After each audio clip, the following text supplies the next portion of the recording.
कौन से ऐसे फैक्टर्स हैं जो एजिंग में कंट्रीब्यूट करते हैं? पहले हम इस पे बात करते हैं फिर महविश, लोगों के अंदर कॉस्मेटिक प्रोडक्ट्स को लेके अवेयरनेस है, हेल्थ को लेके अवेयरनेस नहीं है। क्या बात ठीक है।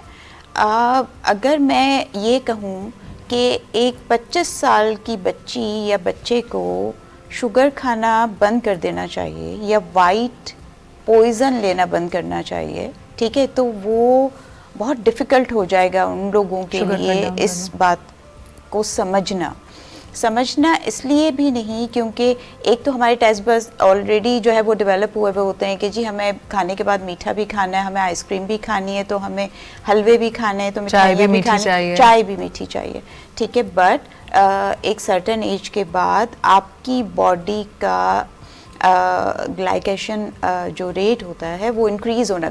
ग्लाइकेशन बेसिकली होती क्या है? ग्लाइकेशन ये होती है, ये आपका बॉडी का एक प्रोसेस है जिसमें आप ग्लूकोज लेवल को बढ़ा देते हैं अपनी बॉडी में, और वो नेचुरली बढ़ना शुरू हो जाता है जब आप कुछ ऊपर से इनटेक कर रहे होते हैं, ठीक है।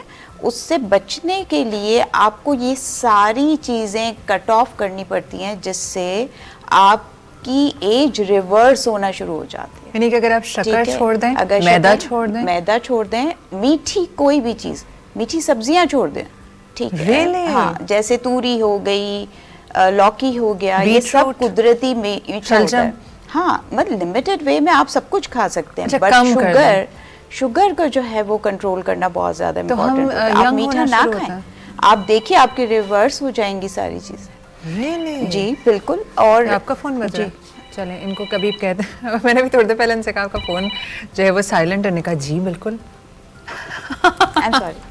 फिर क्या होता है? हाँ अच्छा, तो अब आपने शक्कर कट डाउन कर लिया। हाँ, शक्कर को कट डाउन कर दीजिए और आप देखिए उसकी मिरेकल हैपनिंग्स होती हैं, ठीक है। आपकी स्किन इतनी कोई ज़बरदस्त, आप 70 साल की उम्र में भी आप 40 इयर्स के लगे लोगों जिस तरह मैं 70 साल में भी 40 की लग रही हूँ। नो, आप 70 साल के चले, मैंने कैसे लोगों को you look so young, but sugar को कंट्रोल करना। तो पहली चीज़ ये हो गई कि अगर हम अपनी शक्कर को और मैदे को, वाइट आप सारी चीज़ों में नमक भी आता है, जिसको वाइट पॉइजन कहा जाता है। वाइट पॉइजन कहा जाता है ना, ये नमक, सफ़ेद नमक। अगर आप नमक इस्तेमाल करना चाह रहे हैं तो पिंक सॉल्ट इस्तेमाल कीजिए। हमारा पाकिस्तान अबंडेंस में है pink salt, Himalayan pink salt लेके आता है। जी। तो जो पिंक सॉल्ट है वो इस्तेमाल करें। आप गुड़ इस्तेमाल करें शक्कर की जगह, या वो भी ना करें? लेना चाहते हैं थोड़ा बहुत तो नो आर्टिफिशियल फ्लेवर, आर्टिफिशियल नहीं शुगर, नो। अच्छा, नहीं करें प्लीज। ये एक सर्टन, देखिए हर किसी भी चीज को ज्यादा लेने से आपको प्रॉब्लम होगी। हमारे यहाँ तो लोग, मतलब आम जबान में कहूँगी, पागल हो जाते हैं। क्यों पागल हो जाते हैं? तो हमारी पौधे उगा रहे हैं, सारी चीजें कर रहे हैं, मतलब हर चीज वापस उधर आ रही हूँ वाइट पॉइजन की तरफ। तो ये जो डबल रोटी का स्लाइस है, जो हम सुबह डबल रोटी खरीदते हैं, वाइट ब्रेड, ये भी फिर बहुत हार्मफुल हो गई। एग्जैक्टली। और ये हमारा मैंडेटरी नाश्ता है। बिल्कुल। और अगर इसकी जगह पे आप एक छोटा सा पराठा बना के खा लेंगी ना, वो ज्यादा हेल्दी है आपके ये 2 स्लाइस ऑफ लाल आटे का बनाइए, चक्की के आटे का बनाइए। फाइबर आपकी बॉडी को चाहिए। लोग कहते हैं कार्ब बंद कर दो जी, रोटी बंद कर दो, ये बंद। क्या दुश्मनी है? हमारी बॉडी को ज़रूरत है। हमारी पूरी स्किन जो है वो फाइब्रोब्लास्ट से बनी हुई है। वो फाइब्रोब्लास्ट के लिए आपको फाइबर चाहिए, वो आपको हेल्प करेगा, स्टिमुलेट करेगा। एक हार्मोन होता है, एक फाइब्रोब्लास्ट होता है जिसका नाम होता है हॉर्मेसिस। हॉर्मेसिस जो है वो भी आपकी बॉडी के लिए रिवर्सिबल एजिंग का काम करता है। कैसे हासिल होगा? उसको कैसे करेंगे आप? अपनी एक्सरसाइज, एक तो होती है फास्टिंग। जो फास्टिंग आप कर रहे होते हैं, जैसे रमज़ान में आप रोज़े रख रहे होते हैं, आप ईद में देखें तो चेहरे पर जो रौनक आती है उसकी सारी तो हमारी क्योंकि रिलीजियस, उसके तो हम कहते हैं जी रोज़े रखे थे तो इसलिए नूर आ गया, ठीक है। बेसिकली होता क्या है, इतनी लंबी फास्टिंग करने से आपकी बॉडी के जो सेल्स, आपकी बॉडी वही सेल्स खा रही होती है, खाना शुरू हो जाता है, जो कि वो ख़त्म हो जाते हैं, ठीक है। और फिर न्यू सेल्स बनना शुरू होते हैं। एग्जैक्टली, ठीक है। और ये फास्टिंग बहुत ज़्यादा जो है वो हॉर्मोन्स के लिए अच्छी रहती है। दूसरा, एक्सरसाइज, ठीक है। अब वो एक्सरसाइज किस तरह से हो? एक्सरसाइज आप कर सकते हैं, मतलब आप बहुत अच्छी सी वॉक करें, अपने आप को एक्टिव रखें, एक तरफ बैठ के 2 घंटे के लिए टीवी ना देखें, चलते फिरते रहें, उससे भी आपके हार्मोन्स बहुत अच्छे हो जाते हैं। थर्ड क्या होता है, टेम्परेचर थेरेपी। टेम्परेचर थेरेपी क्या है, अगर कूलिंग थेरेपी आप लें कोल्ड में जो नॉर्थ साइड पे लोग रहते हैं उनके ज़्यादा देखेंगे आपके रिंकल ज़्यादा हो रहे होते हैं, उनको जो है वो बॉडी ऑर्गन्स भी उनके थोड़े से उस तरीके से काम कर रहे होते हैं, प्रॉपर फंक्शन नहीं कर रहे होते हैं। उसमें अगर आप उनको छोड़ के और आप अगर टेम्परेचर थेरेपी में स्वाना की तरफ आ जाइए, ठीक है, आप अपनी बॉडी को गर्म करें, बॉडी को गर्म करें, उससे भी आपकी रिवर्सिबल। आप देखिए जो लोग एथलीट सबसे ज़्यादा देखिए जो मासियाँ घरों में काम करती हैं, या पुराने ज़माने की जो औरतें होती थी जो अपने हाथ से कपड़े धोती हैं, मसाला भी अपने हाथ से कूटना है, सब कुछ करना है, उनके स्किन के ऊपर पिगमेंट होगी क्योंकि सन एक्सपोजर ज़्यादा हो रहा है, ये इस तरह से हो रहा है, वो एक अलग चीज़ है, बट उनकी स्किन ओवरऑल बहुत अच्छी होगी, टाइट होती है, ठीक है, टाइट होती है, बहुत टाइट। आप उनकी बॉडी को हाथ भी लगा लें तो आप कहेंगे तो इस तरह जो हमारा एसी में बैठने की आदत है वो भी हमारी एजिंग में, ओह माय गॉड, ठीक है। और कॉन्सेप्ट लोगों ने, और मिथ्स देखिए, लोग ये कहते हैं पोर्स ओपन हो गया है ना, एसी में बैठ जाओ पोर्स बंद हो जाए, ऐसा नहीं है, ठीक है। आप अपनी बॉडी को समझिए, पढ़िए, उसको अंडरस्टैंड करने की कोशिश करिए, ठीक है। मैं ये नहीं कह रही हूँ कि हर शख्स जो है वो डॉक्टर बन जाए, एक किताब उठा के ले आए हमारी MBBS की और पढ़ना शुरू कर दे, नहीं।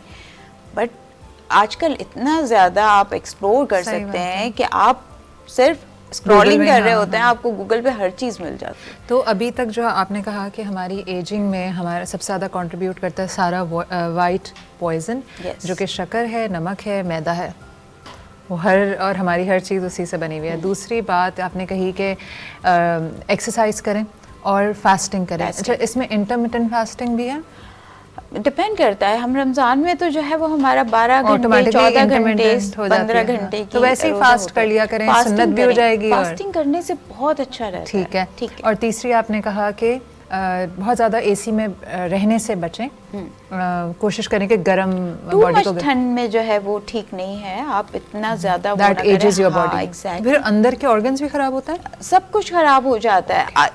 एजिंग मीन्स ओवरऑल सब कुछ, ठीक है, सिर्फ स्किन नहीं जो सुपरफिशियल नजर आ रही है, अंदर से हमारे ऑर्गन्स भी तो जवान होने चाहिए। तो बस मैं घर जाके सबको कह दूंगी कि अब इस गर्मियों में एसी में कोई नहीं बिल भी कम आएगा। और दूसरी बात, आपको पता है कि अभी हमारे यहाँ बहुत से रिसर्चेस हो रही हैं।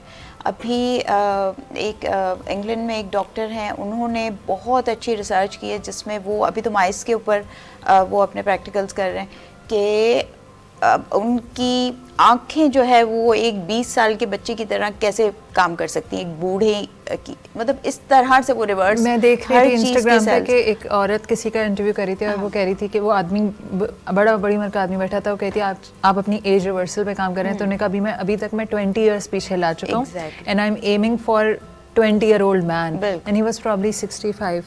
तो ये सब काम हो रहा है और सक्सेसफुल हो रहा है। अभी इसकी और रिसर्चेस होना बाकी हैं, मगर अभी ये काम होना शुरू हो गया है, वहाँ के लोगों में अवेयरनेस आना शुरू हो गई है, क्योंकि वो लोग अपने जो वो न्यू प्रैक्टिकल करते हैं या न्यू थ्योरी लेकर आते हैं उसको लोगों के साथ शेयर किया जाता है। हमारे यहाँ पर तो हम शेयर भी नहीं करना चाहते हैं। अगर मेरे पास कोई एक पेशेंट आएगा, मैं उससे एक अच्छी बात करके तो 10 में फजूल किस्म की बातें करके जो है वो उसको अपने पास लेने की कोशिश करूंगी। मैं अपनी बात नहीं कर रही, बट लोग करते हैं। मेरे पास एक पेशेंट आई थी, शी वाज लाइक कि मैं इतने पैसे दे दूंगी, इतने पैसे दे दूंगी, मैं ये कर लें, मुझे ये कर, आप मुझे, उनको सारे नाम भी पता थे। मैंने कहा आपको जरूरत नहीं, क्या बात, ये तो आपने मेरे साथ भी किया था। मैं इनके पास गई, मैंने कहा बताइए मुझे क्या, अभी भी मैंने कहा मैं क्या क्या कराऊं, नहीं जरूरत नहीं है, मैंने कहा अपनी दुकान खुद ही बंद कराएंगी। मैं लास्ट टाइम जो आई थी, दुकान बंद करने की नहीं है बात, इसकी है कि मैं अपने काम को लेकर मतलब मैं आपसे गलत बयानी क्यों किसी से भी, मेरी पढ़ाई जिस तरह की है, मेरी जो एजुकेशन जो मैंने अपनी किताबों में पढ़ा वही मैं डिलीवर करना चाहती हूँ, ना कि मैं ये कहूँ कि नहीं जी आप ये करने से। मैं थोड़े दिनों पहले एक इंटरव्यू देख रही थी, बहुत अच्छी बेहतरीन एस्थेटिक, आजकल बहुत ज़्यादा फेमस भी हो गई हैं, उन्होंने जब ये कहा कि पंजीरी खाएं, तो आई वाज लाइक शॉक के हमेशा अम्माएं जो है वो कहती हैं पंजीरी खा लो, पंजीरी खा लो, और वो कहती हैं हम तो देसी घी पीते थे, हम पंजीरी खाते थे, और उससे जो है वो उनकी स्किन भी जी बहुत खूबसूरत और रिंकल्स भी 70 के बाद आना शुरू हुए। और अच्छा, देसी घी पे तो मैंने बल्कि जिक्र भी किया था अपने शो पे कि मैंने काफ़ी सारे टॉप एक्टर्स को इंटरनेशनल ये सुना है कि वो सुबह उठ के मॉर्निंग में पहली चीज़ करते हैं एक चम्मच देसी घी। बल्कि एक बहुत मशहूर एक्ट्रेस हैं बॉलीवुड की, उन्होंने कहा मैं तो अपनी क्योंकि वैसे नहीं खा पाती तो मैं अपनी सुबह सुबह की कॉफ़ी में एक चम्मच देसी घी घोल के, तो देसी घी इज़ दैट इम्पोर्टेंट। और हमारे यहाँ तो हम तो देसी घी खाएं और दूसरे दिन पेशेंट आके कि डॉक्टर साहब मेरी डबल चिन आ गई प्लीज़ देसी घी से। हाँ, अरे मतलब एक साइकोलॉजिकल इफेक्ट भी होता है। आप इतना, हम सबसे ज़्यादा क्रिटिकल अपनी सेल्फ को लेके होते हैं। अच्छा, अब चलें, ये तो हमें समझ आ गया कि हमें शक्कर और नमक और वो छोड़ेंगे तो एज रिवर्सल की तरफ जाती है। टेम्परेचर का बाकी मैंने हार्मोन्स के बारे में बताया कि उसको किस तरह से डील करना। अब अगर कोई शख्स एज कर रहा है तो वो कौन सी कोलेजन का आजकल बहुत है कि कोलेजन ऊपर से लगवा लेते हैं, तो हाउ डज इट वर्क? क्या हमें कोलेजन इनटेक मतलब खाना चाहिए या फिर कोई इस तरह की थेरेपी?